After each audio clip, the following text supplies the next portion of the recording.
आदरणीय अध्यक्ष जी, समाज के दबे कुचले वंचित लोग, इनके अंदर एक सामर्थ्य होता है। अगर स्किल डेवलपमेंट पर बल दिया जाए तो उनके लिए नए अवसर बन सकते हैं, उनकी आशा आकांक्षा के अनुरूप जिंदगी बना सकते हैं। और इसलिए हमने अलग स्किल मंत्रालय बनाया। आदरणीय अध्यक्ष जी,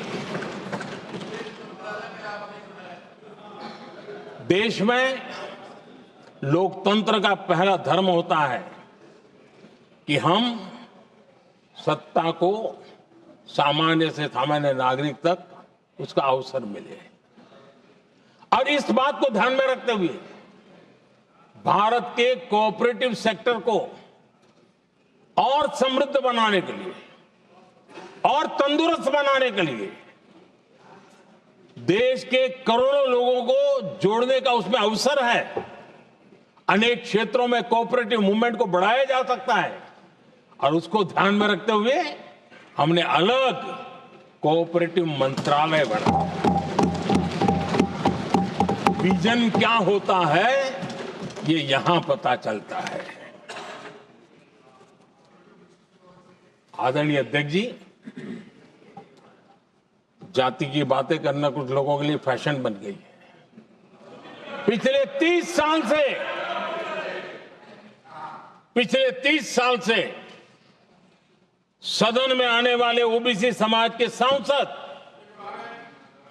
दलों के भेदभाव से ऊपर उठ करके एक होकर के 30-35 साल से मांग कर रहे थे कि ओबीसी कमीशन को संवैधानिक दर्जा दिया जाए। जिन लोगों को आज जातिवाद में मलाई दिखती है, उनको उस समय ओबीसी समाज की याद नहीं आई। ये हम हैं जिन्होंने ओबीसी समाज को संवैधानिक दर्जा दिया।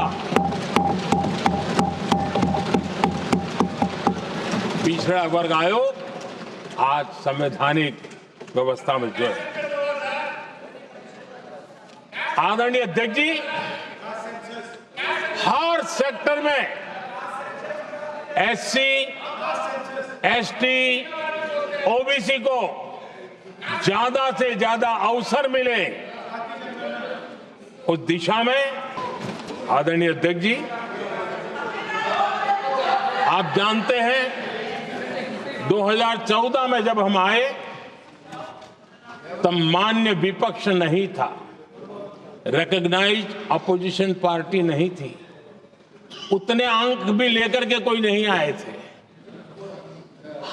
भारत के अनेक कानून ऐसे थे कि हमें पूरी स्वतंत्रता थी उस कानून के हिसाब से काम करने की। अनेक कमेटियां ऐसी थी जिसमें लिखा था लीडर्स ऑफ अपोजिशन उसमें आएंगे, लेकिन अपोजिशन था ही नहीं, रिकॉग्नाइज्ड अपोजिशन नहीं था। ये हमारा संविधान जीने का स्वभाव था, ये हमारा संविधान का स्पिरिट था, ये हमारी लोकतंत्र की मर्यादाओं का पालन करने का इरादा था। हमने तय किया कि भले मान्य विपक्ष नहीं होगा, रिकॉग्नाइज्ड अपोजिशन नहीं होगा, लेकिन जो सबसे बड़े दल का सब नेता है उसको मीटिंगों में बुलाएंगे। ये लोकतंत्र का स्पिरिट होता है, तब होता है।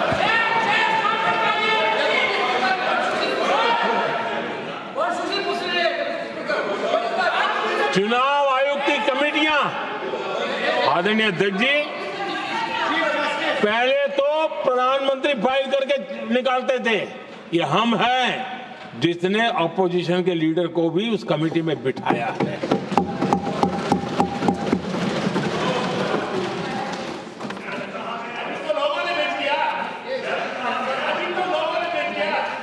और हमने इसके लिए कानून भी बनाया और आज विधिवत रूप से इलेक्शन कमीशन बनेगा तो अपोजिशन लीडर भी उसके निर्णय की प्रक्रिया में हिस्सा होंगे।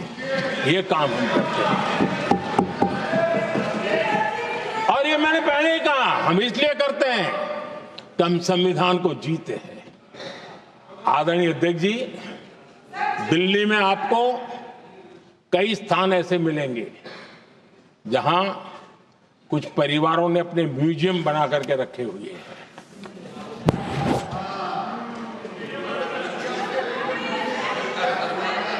जनता जनार्दन के पैसों से काम हो रहा है। लोकतंत्र का स्पिरिट क्या होता है, संविधान को जीना किसको कहते हैं, हमने पीएम म्यूजियम बनाया और देश के पहले से लेकर के मेरे पूर्व तक के सभी प्रधानमंत्रियों के जीवन को और उनके कार्य को उस पीएम म्यूजियम बनाया गया है।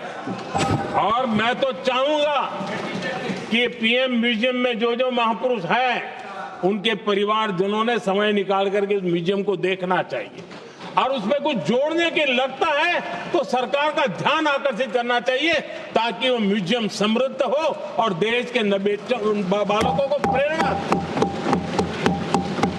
ये होता है संविधान की भावना।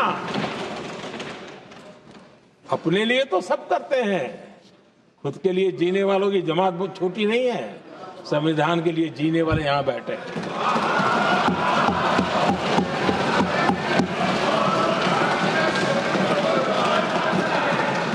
आदरणीय अध्यक्ष जी,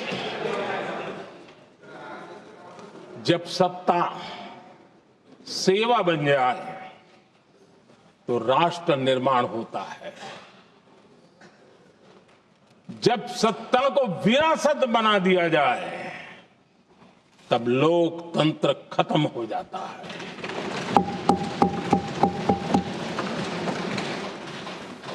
आदरणीय अध्यक्ष जी, हम संविधान की भावना को लेकर के चलते हैं। हम जहर की राजनीति नहीं करते हैं।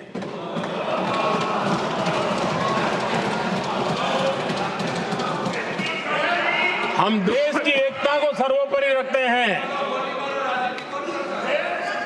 और इसलिए सरदार वल्लभ भाई पटेल का दुनिया का सबसे ऊंचा स्टैच्यू बनाते हैं और स्टैच्यू ऑफ यूनिटी देश को जोड़ने का जिस महापुरुष ने काम किया उसका हम स्मरण करते हैं। और वो भाजपा के नहीं थे, वो जनसंघ के नहीं थे।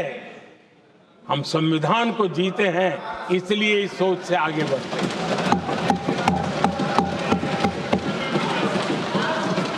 आदरणीय अध्यक्ष जी, ये देश का दुर्भाग्य है कि आजकल कुछ लोग अर्बन नक्सल की भाषा खुलेआम बोल रहे हैं।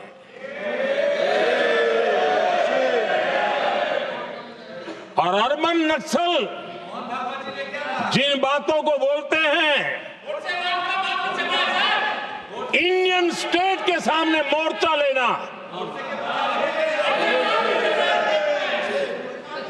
ये अर्बन नक्सल की भाषा बोलने वाले इंडियन स्टेट के खिलाफ लड़ाई की घोषणा करने वाले न संविधान को समझ सकते हैं, न देश की एकता को समझ सकते हैं।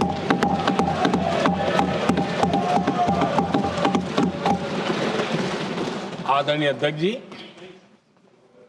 7 दशक तक जम्मू एंड कश्मीर और लद्दाख उसे संविधान के अधिकारों से वंचित रखा गया।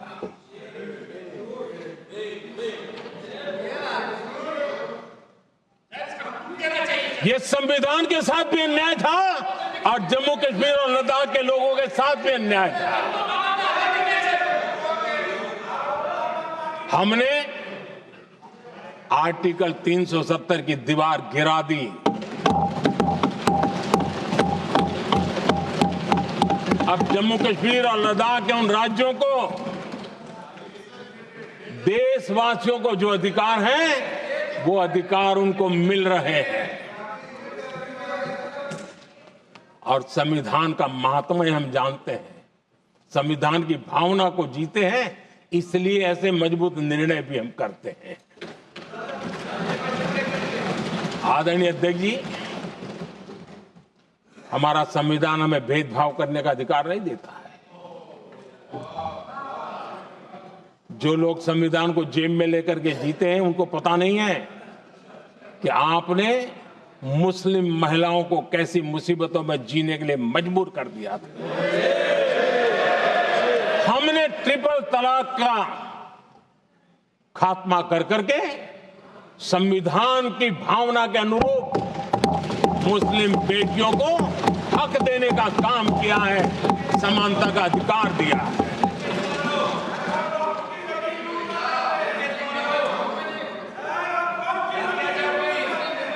जब भी देश में एनडीए की सरकार रही है, हमने एक लंबे विजन के साथ काम किया है।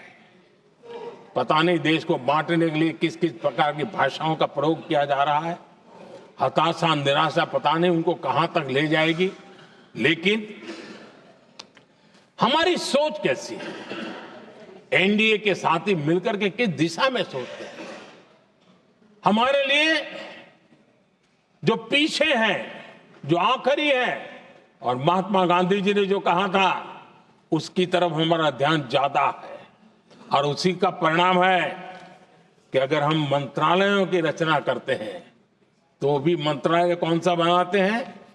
पूर्वोत्तर के लिए अलग मंत्रालय बनाते हैं।